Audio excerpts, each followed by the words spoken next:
Welcome to the Allison Knows podcast. Today, we're going to be doing a deep dive into something pretty extraordinary. It's Earth's predicted golden future.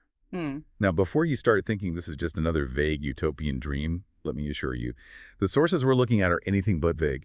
We're talking about very detailed timelines, specific changes to daily life, and even a really fascinating cosmic cast of characters who are playing key roles in this whole shift. Yeah, it's really intriguing to me the depth and specificity of these predictions. It's not just dealing with abstract concepts here. It's like these sources are offering a tangible glimpse into a human experience that's radically transformed. Right. Okay, so let's set the stage a little bit. The core idea that we're going to be looking at is the transition from our current third-dimensional Earth to a fifth-dimensional one by 2032. And apparently, this is a really big deal, like on a cosmic scale. It basically means that Earth, which has been kind of lagging behind, is finally catching up, aligning with the rest of the universe, which is already fourth-dimensional. Yeah, that's a really crucial point. Earth being in the third dimension has kind of been like a cosmic outlier, and this transition really represents a realignment with a broader universal harmony, like a return to a higher frequency that resonates with the rest of existence. Wow, so what does that higher frequency actually mean in terms of changes? I mean, what are we talking about here? We're talking about a world where money becomes obsolete, telepathy is as common as texting, people can even levitate. It's pretty mind-blowing. But we'll get into all those details soon, don't worry. Yeah, and I think the most interesting part is that while those changes sound fantastical, they're presented as very natural outcomes of this dimensional shift. It's like we're upgrading our operating system, and with that upgrade comes a whole new set of possibilities and potentials. I like that analogy. So let's break down the timeline a little bit. The sources we're looking at are highlighting the period between 2012 and 2032 as the metamorphosis. So what's actually happening during these 20 years? So this period is described as a time of really intense purification and transformation, where outdated systems collapse to make way for this new way of being. And it's not just about external events happening, it's about a fundamental shift in human consciousness. It's like a purging of old patterns and beliefs that no longer serve us. Interesting. So the sources actually connect this metamorphosis to events we're seeing unfold right now. For instance, they mentioned the 2020 pandemic as a catalyst for change. It's like it forced us to reevaluate our priorities and recognize the fragility of the systems we've relied on for so long. Exactly. From a fifth dimensional perspective, events like the pandemic can be seen as part of a larger cleansing process. They shake up the status quo and propel us toward a more conscious and sustainable way of being. That makes sense. There's also this intriguing detail about karmic debt being passed down through generations. It's almost like we're collectively clearing out the old baggage to make room for this new era.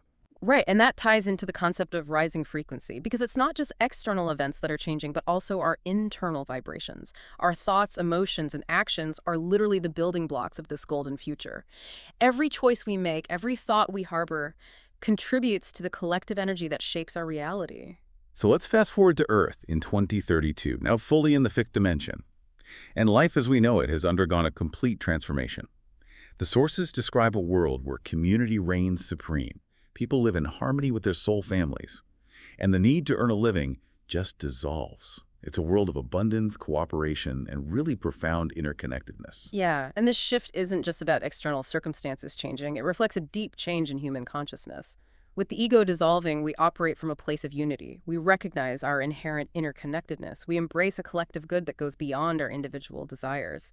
Okay, but what does this actually look like in our day-to-day lives? Imagine a world without money, like none. Everyone's basic needs are met effortlessly. So you're free to pursue your passions. You contribute your unique talents to the collective. How would that change your priorities, your daily life, your very sense of purpose? It's a huge paradigm shift. It really challenges our deeply ingrained beliefs about scarcity and competition. In this golden age, the pursuit of material wealth becomes irrelevant. Our focus shifts to contributing to the well-being of the whole. We recognize that our individual fulfillment is linked to the flourishing of the community. Okay, and then there's this whole concept of children in the golden age. The sources describe children being born with crystalline brains. It's like they're functioning as super advanced computers.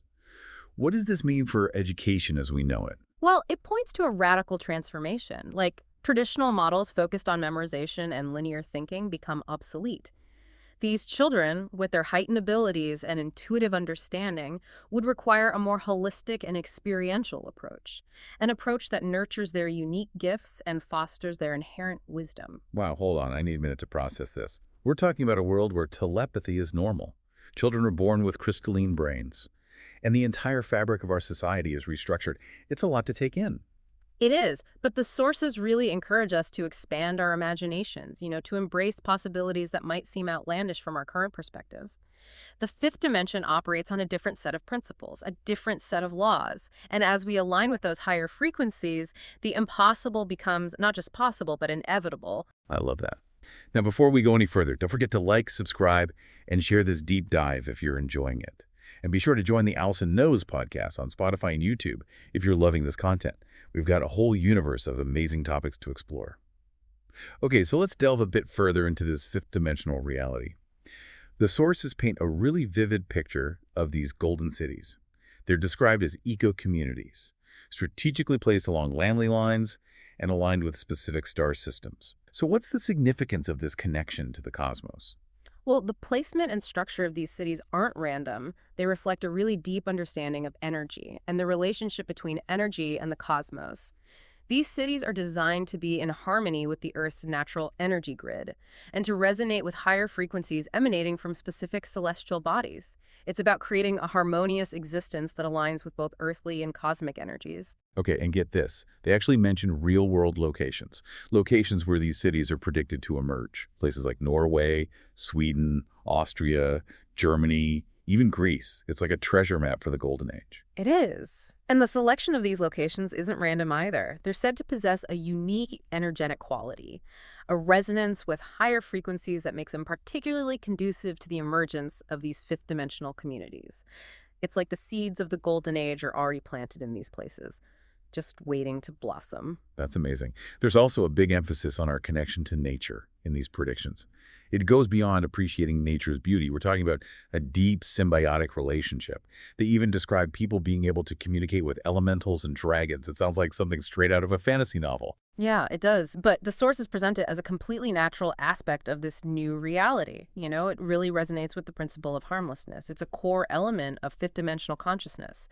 Without fear or the desire to dominate, we can interact with all of creation in a way that is mutually beneficial. So imagine a world where we can communicate with the very elements of nature, where the wisdom of ancient beings like dragons becomes accessible to us. It's a profound shift in our understanding of our place within the web of life. Okay, this is where it gets really wild. The sources describe humans developing all sorts of incredible abilities, what we might call superpowers, telepathy, clairvoyance, even levitation and teleportation by 2050. So is this just fantasy, or is there actually a scientific basis for these claims? Well, while these abilities may seem fantastical from our current perspective, the sources ground them in scientific principles. They talk about DNA activation, our bodies becoming more crystalline in structure, and our chakras operating at higher levels. These changes are presented as natural consequences of our evolution in the fifth dimension, not as some supernatural phenomena. Okay, so it's not just random superpowers popping up out of nowhere. It's about our biology evolving, our energy systems expanding, our latent potentials being unlocked. Exactly. It's like we're tapping into a vast reservoir of human potential that has been dormant for centuries. The fifth dimension acts as a catalyst, accelerating our evolution and enabling us to access abilities that have always been within us, just waiting to be awakened. That's pretty amazing. So there are a lot of these abilities mentioned, like Yeah. telepathy, clairvoyance, levitation. But let's just focus on teleportation for now. Yeah. Because the sources describe it as being pretty commonplace by 2050. People are effortlessly moving from one location to another. No more traffic jams, no more long flights. It just sounds incredible. It does, right. And it really challenges our current understanding of physics. But the sources suggest that in the fifth dimension, our understanding of the limitations of the physical world expands. So if we can accept that consciousness is the primary force shaping reality, well then teleportation isn't so outlandish after all. It becomes simply a matter of aligning our consciousness with a different set of possibilities, a different set of laws. Wow, okay. Now, here's something that I find particularly fascinating. The idea of a cosmic cast of characters who are playing a role in this whole transition for Earth. We're not just talking about earthly affairs here. There's a whole web of higher beings who are involved. So who are these cosmic players, and what are their roles in this whole grand shift? Well, this really speaks to the interconnectedness of all things, which is a fundamental principle of spirituality. The sources suggest that Earth's ascension isn't happening in isolation. It's happening as part of a larger cosmic evolution. It's guided and supported by beings from realms beyond our current comprehension. Okay, so let's meet some of these cosmic players. The sources mention some familiar names. Names like Thoth, the Atlantean high priest, and Lady Gaia, the Earth's consciousness. But there are also archangels, ascended masters, even beings from other star systems. It's a truly diverse cast. It is, and the diversity of this cast really highlights the vastness and complexity of the universe we inhabit. It challenges our very anthropocentric view of reality. It invites us to consider a much grander perspective, like a cosmic tapestry woven with countless threads of consciousness, each one playing a vital role in the unfolding of this grand design. So each of these figures has a specific role to play in this whole thing. For instance, Thoth is said to be a keeper of ancient wisdom, guiding humanity's spiritual evolution, while Lady Gaia acts as a nurturing force, ensuring the planet's well-being. Right, and it's important to remember that these beings aren't distant deities that we're supposed to worship. The sources suggest that we can connect with these higher energies. We can tap into their guidance and support as we navigate our own evolutionary journey. It's about recognizing our place within this vast web of cosmic consciousness and embracing the support and wisdom that's available to us. This is all incredibly mind-blowing stuff, but let's bring it back down to Earth for a moment. I mean, it's easy to get swept up in the excitement of this golden future, but it can also feel a bit overwhelming, right? So what does it all mean for us right here, right now? What can we actually do with this information? That's the crucial question. And the sources actually offer some very practical guidance. They emphasize that we're not just passive observers waiting for this future to arrive. We're active participants, and even small changes in our mindset and actions can contribute to manifesting this golden age. It's about aligning ourselves with the energy of this new reality right here, right now. So what are some practical steps we can actually take? Well, the sources mention things like working with our chakras, connecting with angels, and understanding spiritual laws. I was going to say, that sounds a little bit out there even for me, but maybe that's just because we're so used to operating in this very limited framework.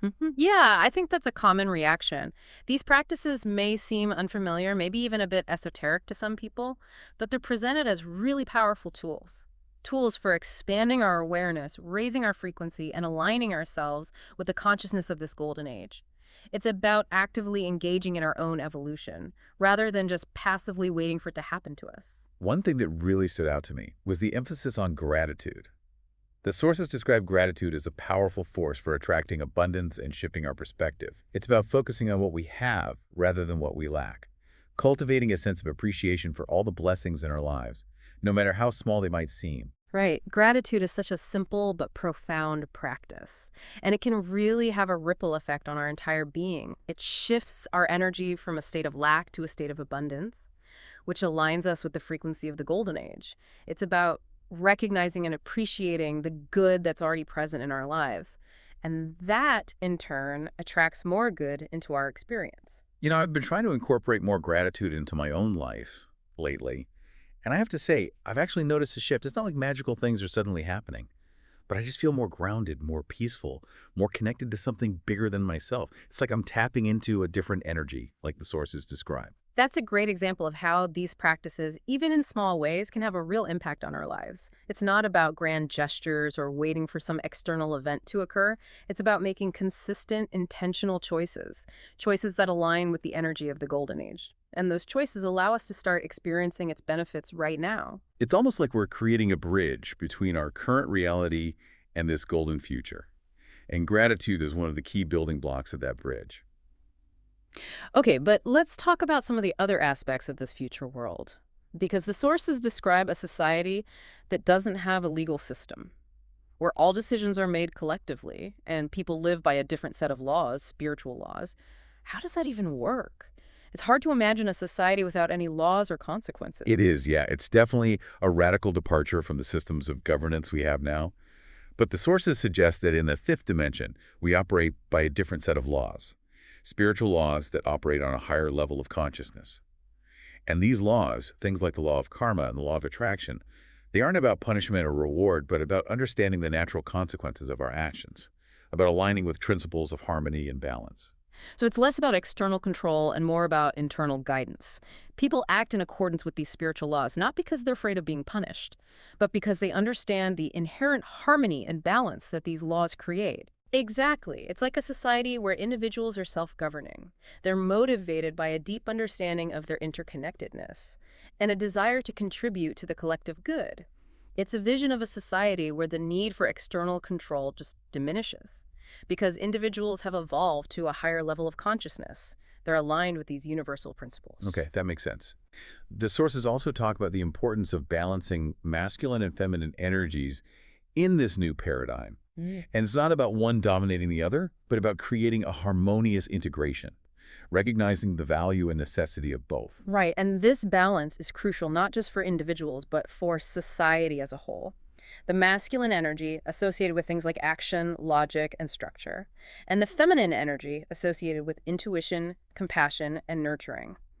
These energies need to be in harmony for us to create a truly balanced and thriving world. And they point out that even a lot of female leaders have often operated from a primarily masculine energy. Yeah. It's like we've been stuck in this masculine-dominated paradigm for centuries. We have. And that imbalance has definitely contributed to many of the challenges we're facing today. But the sources suggest that the return of what they call the silver ray of the divine feminine in 2008 marked a turning point. A shift towards restoring balance and creating a more harmonious and integrated way of being. So in this golden age, we'll see a more balanced approach to things like leadership, decision-making, and problem-solving. It's not about competition, but about cooperation, recognizing that both perspectives are essential for creating a holistic and sustainable society. Exactly. It's a model of governance that's more aligned with those principles of unity, harmony, and interconnectedness that characterize the fifth dimension. Let's get a little more practical here. Let's talk about our homes. Because the sources describe homes that are built in harmony with nature. They're constructed using these new biodegradable materials. It's like a true integration of human dwellings with the natural world. Yeah, it's a vision of sustainable living that goes beyond our current concepts of eco-friendly housing. These homes aren't just shelters, they're extensions of the environment itself. They're designed to exist in harmony with the natural world, not to dominate or disrupt it. They even mention specific details, like homes being round and spacious, filled with natural light. And get this, robots taking care of all the chores. That's a fun one. And the role of technology in this golden age is really fascinating. It's not about replacing human connection or creativity. It's about freeing us from those mundane tasks so that we can focus our energy on what truly matters. Things like connection, creativity, self-expression, and contributing our unique gifts to the collective. Yeah, I could definitely get used to having a robot chef and housekeeper. But what about those of us who actually enjoy cooking or gardening? Would those activities still exist in this golden age? Absolutely. They would still exist, but they would be driven by different motivations. It wouldn't be about necessity or obligation. It would be about the joy of creation, the connection to nature, the pleasure of nurturing ourselves and others. Imagine gardening not as a chore, but as a form of meditation, a way to connect with the earth's energy and create something beautiful and nourishing. I like that. Speaking of nurturing, let's talk about health and healing in this golden future. Because the sources paint a really vivid picture of vibrant well-being, where people take responsibility for their own health and utilize all these natural healing methods. Right. It resonates with that concept of wholeness, recognizing that our physical, mental, emotional, and spiritual bodies are all interconnected.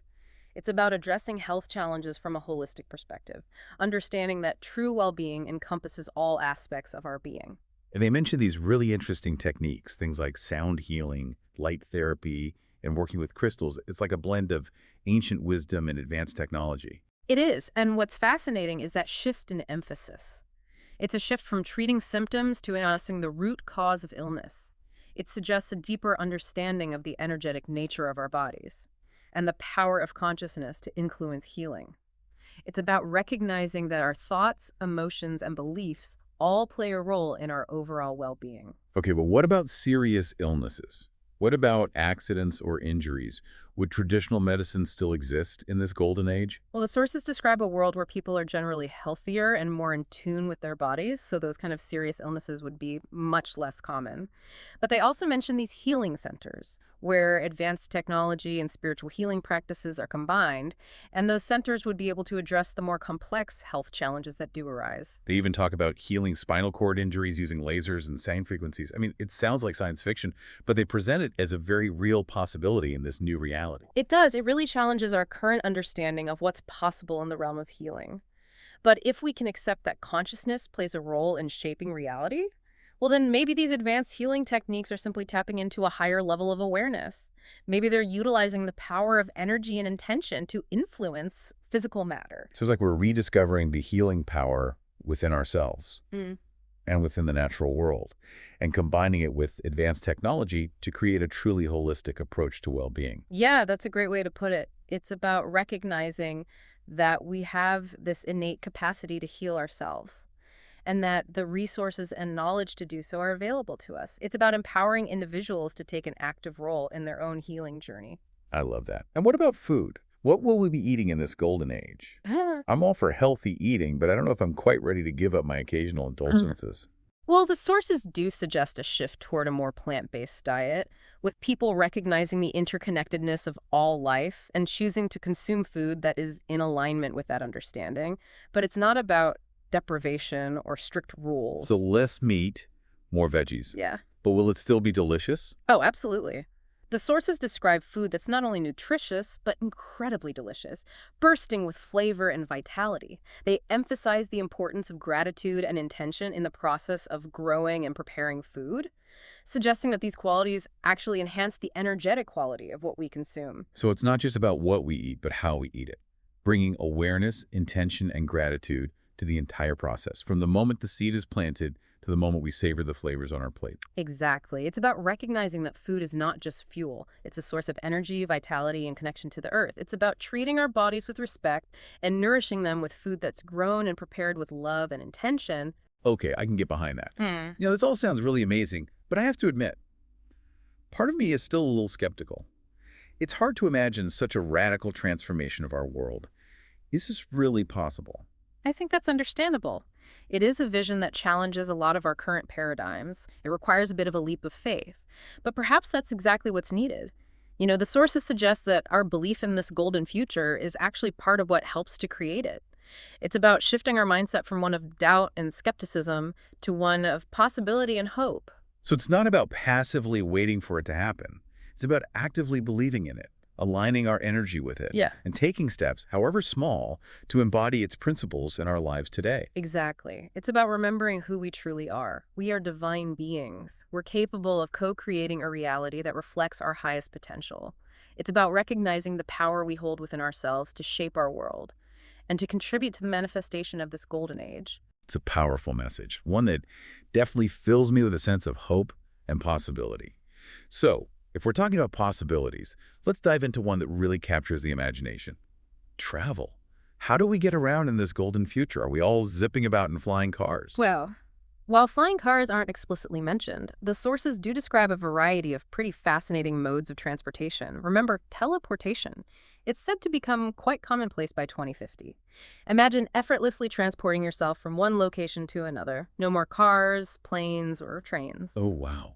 No more traffic jams, no more long flights, and no more carbon emissions from all those vehicles. It sounds incredibly efficient and environmentally friendly. It does, doesn't it? And the sources suggest that it's not just about convenience, it's about aligning with a more harmonious way of being. Teleportation reflects a deeper understanding of the interconnectedness of all things, the ability to transcend those limitations of time and space as we currently perceive them. Okay, but what about those who enjoy the journey itself? Those who love the experience of traveling through different landscapes and cultures. Will there still be a place for that in a world where we can just teleport anywhere we want? That's a great question, and it's one that the sources don't directly address. But I can imagine that even in a world with teleportation, the desire to experience the beauty and diversity of our planet would still be there. Maybe there would be new forms of travel that we can't even conceive of right now, ways to experience the journey in a more immersive and connected way. That's interesting. Maybe we'll have these bioluminescent airships that float silently through the skies, allowing us to take in the beauty of the world below. Or maybe we'll be able to merge our consciousness with the landscape, experiencing the journey from the perspective of a bird soaring through the clouds, or a whale gliding through the ocean depths. I love those images. And it highlights the fact that even with all the predictions and descriptions we have, the Golden Age isn't a fixed destination. It's an ever-evolving process of creation. The possibilities are truly limitless. Now, let's talk about work for a moment. In a world without money, where everyone's basic needs are met, what motivates people to contribute to society? Do we just sit around all day meditating and basking in the glow of universal abundance? Well, the sources suggest that the very nature of work transforms in the Golden Age. It's no longer driven by that need to survive or accumulate wealth, but by the desire to contribute our unique talents and passions to the collective good. It becomes an expression of our creativity, a way to connect with our purpose and make a meaningful contribution to the world. So instead of working jobs, we hate just to pay the bills. We're free to pursue our passions, to engage in activities that bring us joy and fulfillment. It's like the line between work and play blurs, and everything we do becomes an expression of our authentic selves. Exactly. Imagine a world where everyone is contributing their unique gifts and talents, where work is seen as a form of creative expression and service to the community. A world where our passions and our purpose are aligned, and we find fulfillment in contributing to the collective well-being. I like that. Speaking of passions and purpose, let's talk about creativity. Because the sources describe a real flourishing of art, music, and all forms of creative expression in this golden age. So what's behind this surge in creativity? Well, the sources suggest that as we shift into a higher frequency, our creative potential just expands exponentially. We become more in tune with our intuition, our imagination, and our ability to channel inspiration from higher realms. It's like the veil between the physical and the spiritual thins. And that allows us to tap into this wellspring of creative energy that's always been there, but it becomes much more readily accessible.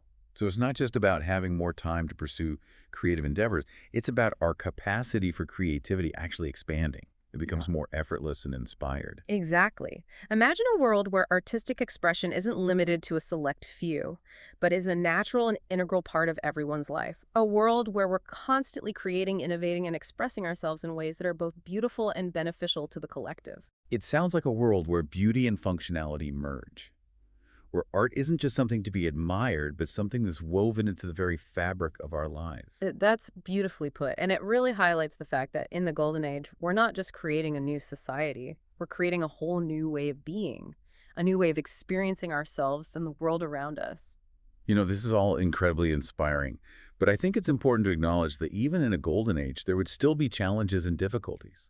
Right. Life is a journey of growth and evolution. And even in a higher dimension, I think there would still be lessons to learn and obstacles to overcome. Oh, absolutely. The Golden Age isn't some utopia where all problems magically disappear. It's a state of consciousness, a way of being that allows us to approach those challenges with more wisdom, compassion, and resilience. So even in this future world, there would still be disagreements, conflicts, maybe even suffering.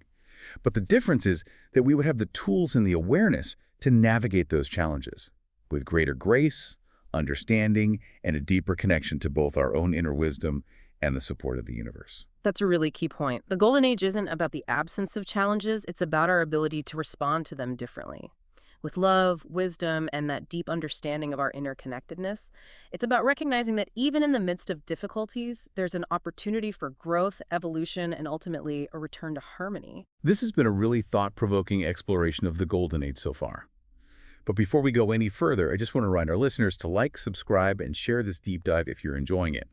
And if you're really loving this content, be sure to join the Allison Knows podcast on Spotify and YouTube. We have a whole universe of amazing topics to explore. Okay, so let's get back to our discussion of the Golden Age. With all this talk of a transformed society and way of being, it's natural to wonder what happens to all the existing structures and systems that currently govern our world. What happens to governments, corporations, even religions? Yeah, that's a great question, and it's one that the sources do address. They suggest that as we shift into the fifth dimension, many of these structures and systems will either naturally dissolve, or they'll transform into something completely different.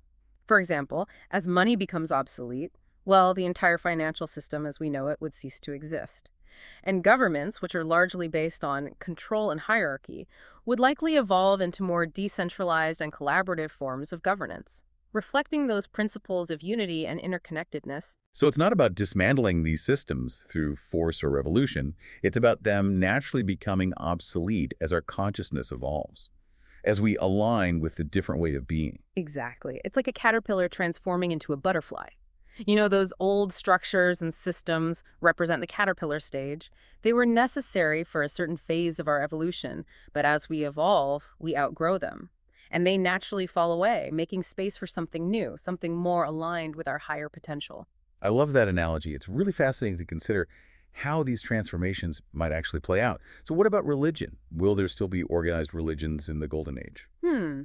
That's a really complex question and one that the sources don't provide a definitive answer to. But they do suggest that as we become more spiritually awakened, our understanding of spirituality will evolve beyond those confines of organized religion. So it's not about abandoning spirituality altogether, but about moving beyond dogma and rituals, moving toward a more direct and experiential connection with the divine, recognizing that divine spark within ourselves and within all of creation. Right, it's a key point. The Golden Age isn't about adhering to a specific set of beliefs or practices. It's about cultivating a state of consciousness, an awareness of our interconnectedness with all things, a deep understanding of those universal principles. It sounds like spirituality in the Golden Age is more about living in alignment with these principles than about following a prescribed set of rules or doctrines. It's about embodying those qualities of love, compassion, kindness, and wisdom in our daily lives. Exactly. It's about recognizing that spirituality isn't something separate from our everyday lives, but something that's woven into the very fabric of our existence. This shift in perspective, this expansion of awareness, it seems to be a recurring theme in these predictions. It's not just about external changes. It's about a fundamental transformation in how we perceive ourselves, our relationships, and the world around us. That's really the essence of the Golden Age. It's not just a change in our circumstances, but a change in our consciousness. It's about recognizing that we are not separate from each other, from nature, or from the universe. It's about embracing that interconnectedness of all things and living in harmony with that understanding. As we've been going through all these different aspects of the Golden Age, it's really striking how much the sources emphasize the interconnectedness of everything. It's not just about individual transformation. It's about a collective shift in consciousness that affects every single part of our lives. So what are your thoughts on that? I think you're absolutely right. The Golden Age isn't just about personal enlightenment. It's about a collective awakening, a recognition that we are all part of this larger web of life. Our individual well-being is completely intertwined with the well-being of the whole. It really makes you think about the state of the world right now. With all the conflicts and divisions we see, the sources seem to suggest that these are all just part of the process, like growing pains. As we move toward a more harmonious way of being. Yeah, it's a powerful perspective. The sources point to this period of intense transformation. Old systems and structures are crumbling to make way for the new, and it's natural for there to be resistance, fear, even chaos, especially during such a profound shift. It's like we're collectively going through this metamorphosis, shedding old skins and emerging into a new form. But it's messy and uncomfortable, and not everyone is ready for it. That's true. But the sources also emphasize that this transformation is ultimately guided by a higher intelligence, like there's a cosmic plan that's unfolding. Even amidst all the apparent chaos, it's about trusting the process, even when it feels challenging or uncertain. Okay, so we've talked about things like societal structures, technology, spirituality, even superpowers. But let's talk on something that's really fundamental to the human experience. Yeah. Relationships. How do love and connection work in a fifth-dimensional world? Well, the sources paint a really beautiful picture of relationships in the Golden Age. They describe a world where connections are based on genuine love, empathy, and understanding, where we see that divine spark in each other and relate from a place of heart-centered awareness. That sounds lovely, Yeah. but also a little intimidating, to be honest, because the sources also mention that telepathy becomes the norm, which means there's no hiding our true thoughts and feelings. Right. So is there even room for privacy in that kind of world? That's a fascinating question, and it's one the sources don't really address directly. But I imagine that in a world where everyone can read each other's minds, our understanding of privacy would have to evolve. Maybe we'd develop a more refined sense of energetic boundaries, like the ability to shield our thoughts when needed. Or maybe we just become more comfortable with vulnerability and transparency, recognizing that true intimacy requires authenticity and a willingness to share our true selves with others. That's a beautiful possibility. And the sources do emphasize that relationships in the Golden Age are characterized by deep trust and a really profound level of intimacy. Speaking of intimacy, the sources also talk about relationships becoming more egalitarian. There's a balancing of those masculine and feminine energies. No more rigid gender roles or power struggles. Do you think that's realistic? I mean, we've been battling those patterns for centuries. It's a huge shift, for sure, but the sources suggest that it's a natural outcome of this dimensional shift. As we move into a higher frequency, those old paradigms based on duality and separation start to dissolve. We begin to recognize the inherent wholeness within ourselves, and that wholeness gets reflected in our relationships. So it's not just about men and women becoming more alike. It's about each individual embracing and expressing the full spectrum of masculine and feminine energies within themselves. Exactly. It's about recognizing that both energies are essential for wholeness and balance, and that true partnership requires honoring and integrating both within ourselves and within our relationships. I like that. The sources also mention this concept of soul families, people coming together based on a deep soul connection rather than societal norms or expectations. So what does that actually look like? Imagine communities that are formed not by geography or circumstance, but by shared vibration, like a resonance of souls who are drawn to each other for mutual support, growth, and evolution. It's like we're all pieces of a puzzle. Yeah. And in the Golden Age, we finally find our perfect fit. We're surrounded by people who understand us on a soul level, who support our highest potential, and who challenge us to grow and evolve in ways that are aligned with our true selves. That's a beautiful analogy, and these soul families aren't limited to romantic partnerships. They encompass all forms of relationships, friendships, families, communities. It's about recognizing that we're all interconnected, and we're drawn to those who resonate with our soul's purpose and journey. And with telepathy being so normal, communication within these soul families would be incredibly deep and nuanced. Imagine a world where misunderstandings are rare, where we can just sense each other's needs and feelings without even needing words, where our hearts are truly connected. That's a profound level of intimacy and understanding, and it extends beyond our immediate soul families to the collective as a whole. Imagine a world where empathy and compassion are the guiding forces in all of our interactions, where we can really see the interconnectedness of all things and act accordingly. Okay, now let's talk about something that's particularly mind-blowing: the children of the Golden Age. The sources describe them being born with these incredible abilities: telepathy, clairvoyance, even the power to manifest their desires. It's exciting, but also a little daunting to imagine raising a child who can literally see your thoughts and feelings. It's a whole different ballgame. It definitely challenges our current paradigms of parenting and education. Imagine children who are born knowing, who have access to information and wisdom that we've spent lifetimes trying to acquire. It would require a whole new approach to child rearing, one that focuses on nurturing their unique gifts, providing a safe and supportive environment for them to explore their abilities, and guiding them to use their powers wisely and responsibly. Absolutely. It's about recognizing that these children aren't just empty vessels waiting to be filled with knowledge. They're coming in with this profound level of awareness and a deep connection to the universe. So our role as parents and educators would be to support their unfolding, to guide them in aligning their gifts with their highest purpose. And education itself would have to shift dramatically. I mean, if children are born with the ability to access information telepathically, what's the point of traditional teaching methods? Right. Education in the Golden Age would probably focus less on imparting information and more on developing things like critical thinking skills, fostering creativity, and cultivating emotional intelligence. It would be about teaching them how to discern truth from falsehood, how to navigate the complexities of the world with wisdom and compassion, and how to use their gifts for the benefit of all. It sounds like a very different approach to learning, one that recognizes the inherent wisdom and potential within each child and empowers them to become the best versions of themselves. That's the essence of education in the Golden Age, nurturing the whole child, recognizing that their intellectual, emotional, spiritual, and creative development are all interconnected. Okay, so we've covered a lot of ground here, exploring all these different possibilities of this golden future. But I think we need to address the big question: how do we actually get there? It's one thing to talk about these amazing transformations, but what are the practical steps, the real-world actions that can actually help us move towards this vision? That's the question, isn't it? Right. And thankfully, the sources do offer some guidance. They emphasize that it's not about waiting for some external event or a miracle to happen. It's about embodying the principles of the Golden Age right now in our everyday lives.